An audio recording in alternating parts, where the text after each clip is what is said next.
So welcome to the opening of the 2020 CISI Financial Planning Awards.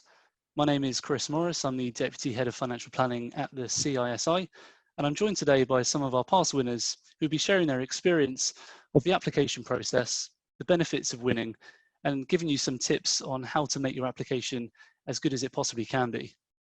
So as you'll see on screen now, there are 5 individual award categories which are available for both firms and individuals.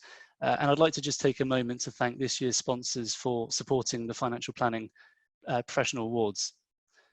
So without further ado, I'm delighted to introduce you to our panel. Firstly, we have Rebecca Tuck, who's a Technical and Quality Manager at Magenta Financial Planning. Thank you for joining us, Rebecca. We have Sandy Robertson, Managing Director at Acumen Financial Planning, and we have Warren Shoup, who's Co-Founder and Managing Director of Lexington Wealth Management.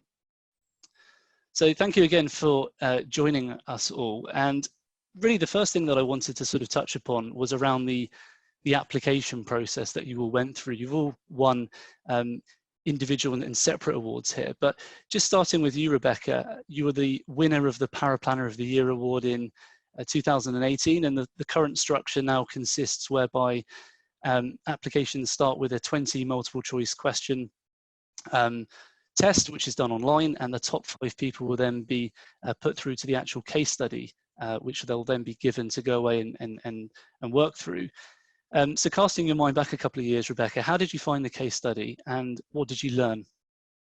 The case study I found quite challenging, if I'm honest, but it was a very good process to kind of throw myself into. We deal quite heavily anyway with full cash flow and lifestyle financial planning, so it was nice to have something a bit meaty to get involved with. I think a lot of award applications can be trying to just sell yourself on paper, blow your trumpet about how good you are. So to have something that was a little bit more practical as your first kind of qualifying round for me, I felt really helped actually. Excellent. And you obviously got shortlisted through to the last stage, which was an interview. Talk us through that. How was it? What were the questions that you were asked? Was it, did it put you under a bit of pressure? How did you feel and how did you find it? So I applied for this award twice, and the interview I remember most vividly was the one in 2017 where I didn't win. And I didn't do very well at all. I just froze. And I think that is something that I definitely learned that I could take with me for the year after, is just to be a little bit more confident going in with your questions. Don't just say, I don't know, because you probably won't get very far. So yeah. The questions were quite well split actually, I found. There were a few around the case study itself, and just a bit more clarity, a little bit more detail about perhaps some of the things you've assumed or why you went down the route that you did. And then there were a couple more wider questions about kind of paraplanning in general and some more technical bits and bobs as well. So Warren, turning to the CFP of the year, which you won in 2017, current format of the award is a 20 multiple choice question test that starts out with, and the top 5 then go through to receive the case study. Talk me through your experience of the case study, and in particular, what made you initially apply to become the CFP of the year? I've been going to the the IFP and now the CISI conference for decades, and I've always sat there in the audience watching these winners go up and create their awards and stuff, and you always sit at the end of the day think, oh, I really should apply next year. I really should apply next year. And next year comes, you don't apply, and it's very easy not to apply because we're all very, very busy. But I wanted to apply for a couple of reasons. One, to have my work peer-reviewed almost, so put it in front of a panel of judges and say, hey, this is what I would do with a client, what do you think, kind of thing. But also to get more involved with the institute and get more involved with the society and really develop financial planning as a whole. So I think really for me, it was more about getting more involved than to get a review of what my work was going to be done. Excellent. And then in terms of the actual case study that you received, how was it? How did you find it? I actually really enjoyed the case study itself. the case study was very much like a financial planning client. It was a typical client that you might ordinarily work with in your practice. There was nothing in there that was crazily difficult to try and get your head around. And I would say you really need to give it time. And I would say you really need to give it time for reflection. So complete the plan, allow a bit of time to reflect on it, and then go back onto the plan to finish it off, kind of thing.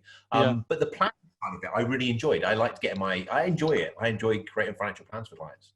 And when you got the call to say that you were shortlisted for the interview, what was that like again, and how did it feel being sort of challenged on your financial plan?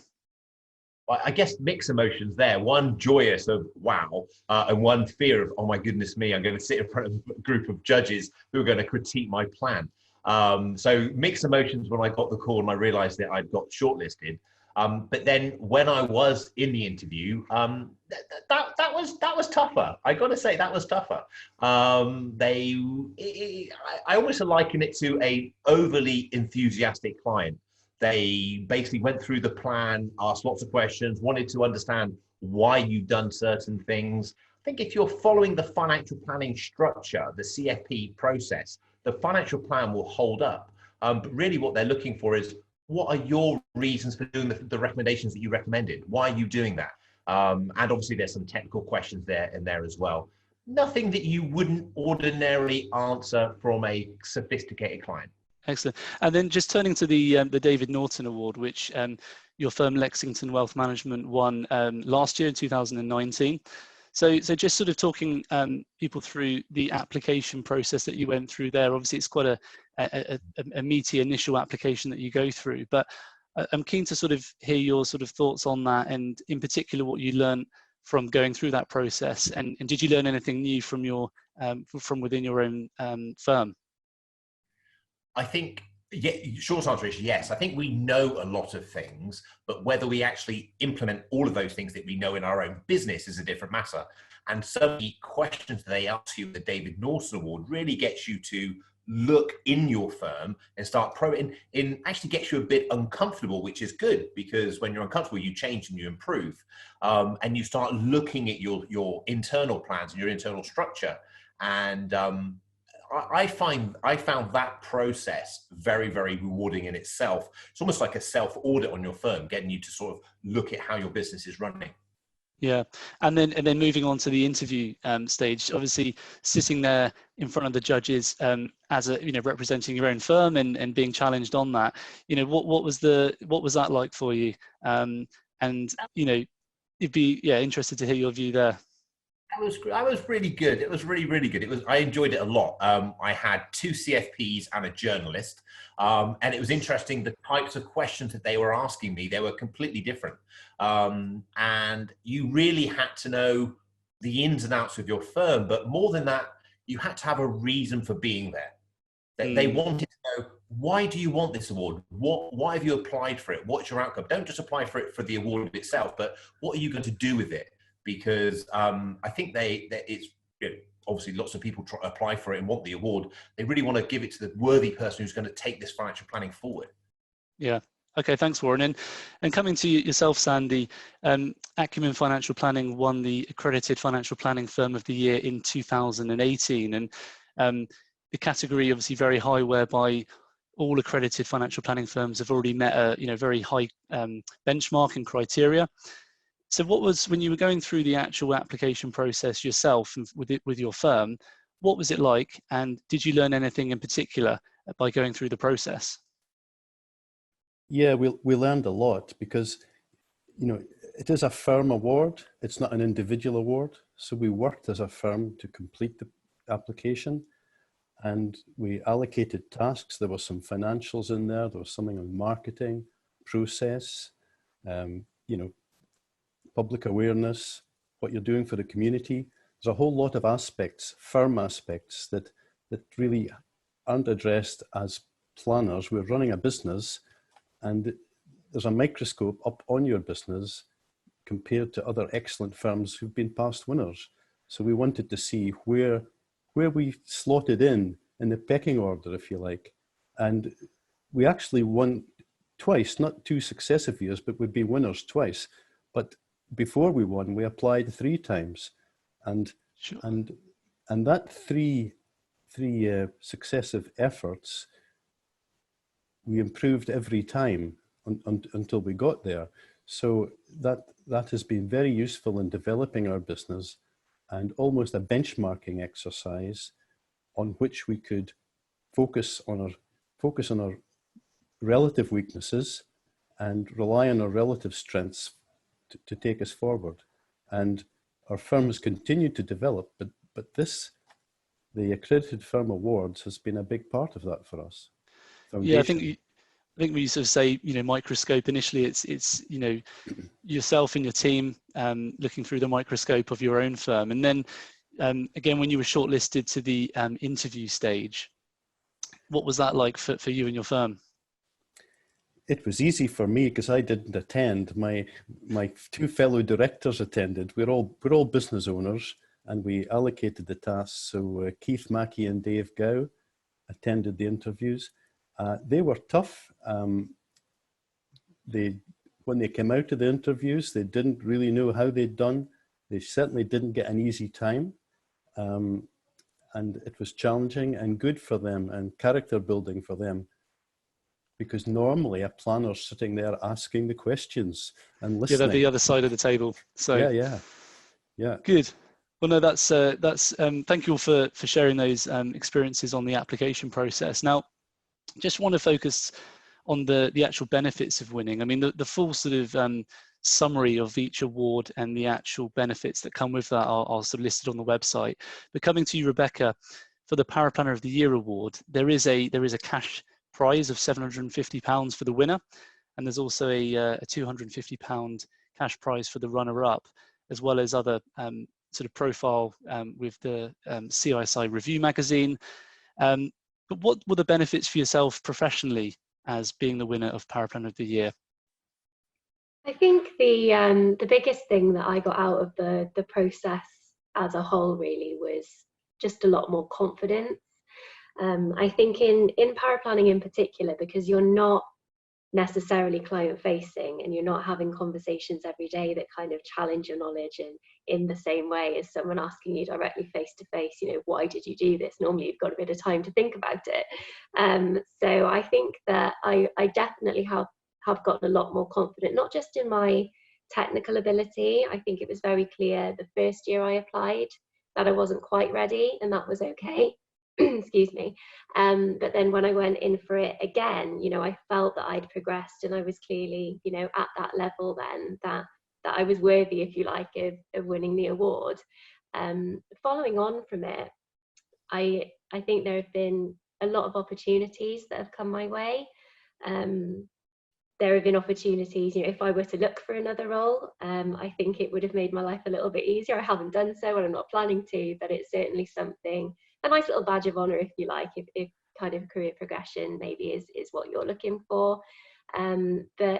But also just being more confident in my own ability and in public speaking as well. So the interview process, the first year, as I alluded to earlier, I just kind of clammed up and I wasn't very good at it. Yeah. And so I made sure, that was something I knew I needed to work on, was those skills as well. And as a result of that, I presented at the Paraplanner conference in 2019. I don't think that's something that I ever would have been able to do a couple of years ago. Similarly, I hosted the Paraplanners Powwow that year as well. So I really feel that I've managed to get a lot more involved in the wider community as a result of the confidence that I managed to build going through this process. Yeah, well, that's fantastic. And Warren, coming to yourself, firstly for the CFP of the year, what were the benefits for you and individually and professionally? How was it for yourself? I think the main benefit is a credibility boost. To have your work peer reviewed and to have won an award like this is a real confidence boost and credibility boost. So it was very nice for my clients to know that the work that I'm doing with them has been reviewed by other financial planners and they see it worthy enough to have won an award. What was nice is we were able to celebrate with our clients as well. So we made it a reason to throw a party. and we celebrated with the clients, and we raised the profile of financial planning Yeah. within our client base and also a bit broader as well. Yeah, well, no, that's excellent to hear. As again, all the full benefits of the CFP of the year are listed on the website, so do have a look at all of those as well. And keeping with you, Warren, the benefits from the David Norton Award. We spoke at the start briefly about one of the benefits being the place on the FP Advance Uncover Your Potential course, which I understand you're about to sort of start on soon. But what have been the benefits for the David Norton so far? I'd say the benefits really started at the initial sort of application stage, because I had to take time out of the business to look in the business and start looking at the financials, looking at the business, looking at the business plan. And then knowing that that was going to be reviewed by other peers made you really hone in your thought process. So the benefits started right at the very beginning. I'm delighted to be on the course that's coming up. And really excited to be on that. I think that's going to be absolutely fantastic, and hopefully that will then develop Lexington as well as a firm to see how things go in the future. Yeah, fantastic. And Sandy, from Acumen Financial Planning's perspective, what have been the benefits? I mean, a couple of times winner now of the accredited financial planning firm, but what have the benefits been for yourself? So for the firm, there are really three parties. There are the owner managers, the team, and the clients. So I think it's confirmation that we're in the right place. The clients feel that we relate to them, they relate to us. But to know that we've been an accredited firm, we are an accredited winning firm, has been important to them. And for our team, and recruitment becomes easier because it's a differentiator if we're looking for new people. And for the owner managers, it's confidence to take the business to a new level if that's appropriate, knowing that we've got the skills to, most of them in-house, to develop the business even further. Fantastic. Yeah, well, thank you all for that. And again, full list of all the benefits. There's a you know, with most of the awards, there's the opportunity to attend our financial planning conferences in the previous years, and there's exposure within the CISI Review magazine. So again, for a full list, do have a look onto that for the full list of benefits. So lastly, Rebecca, if I can come to yourself and ask you around top tips for people who are looking to apply for the Paraplanner of the Year award. But before we do that, what made you apply for the award in the first place? And as I say, what would you recommend someone does to give their application the best possible chance of success? That's a really good question. I applied for the award because I found myself quite isolated in the role that I was in. And just because we're quite a small firm, I was the only paraplanner. So as Warren said earlier, it's quite a nice way to try and benchmark yourself almost. You think that you're doing a good job, but actually if there's someone out there who can kind of independently assess you, it does give you a little bit of a boost if you get that confirmation as well from somebody else. I know that, you know, for me in particular, when I had the interview and I saw the panel, these are people that I've always put on a bit of a pedestal. You know, we had Jackie Lockey. There are a couple of really great paraplanners who I've always looked up to, and to have them kind of view me as a peer in that sense, I just found really, really rewarding. So I guess my tips to follow on from that really is just to be brave, just go for it, because you might win. I didn't think that I would win.